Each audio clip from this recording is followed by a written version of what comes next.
Microsoft Word libre! Hindi lang Word! Lahat ng Office app libre. Paano? Ituturo ko sa iyo ng step by step. Don't worry, madali lang.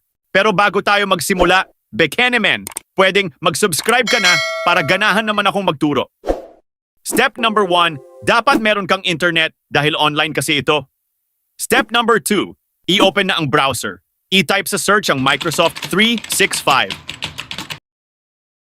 Mouse stick na dito. Ito kasi ang official website. O ayan, nag-open na ang page ng Microsoft 365. Step number 3, kailangang mag-create tayo ng account. Mouse stick na dito. I-type mo na dito ang iyong email address at kung wala ka pang email address, watch mo na lang tutorial ng paggawa ng email. Mouse stick na sa next.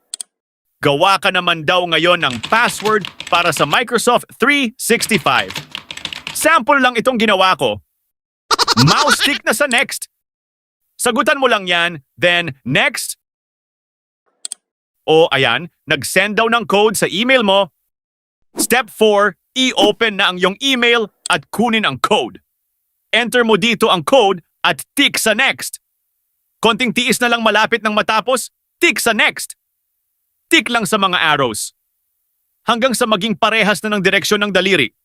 Then submit. Same lang din yan, pasensya na, sigurista si Microsoft. Same lang din yan, huwag kang makulitan. Baka daw kasi robot ka. Ay nako, sa wakas, na-verified na din.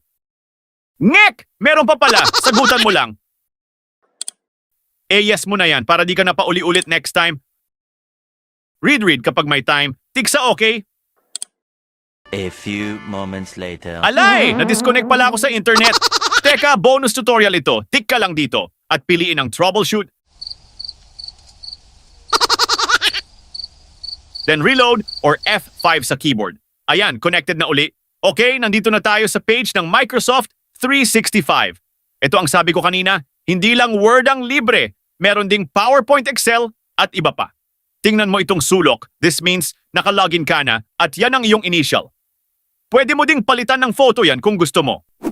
Step 5. O sige, tap ka na dito sa document kung Microsoft Word ang gusto mong gamitin. Try natin mag-type. Kapag gusto mong lagyan ng name ang document, dito ka mag-rename.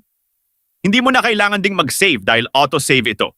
Kung gusto mong malaman kung saan nakasave ang iyong document, tick ka lang dito sa cloud icon. Ayan, tick ka sa sign in.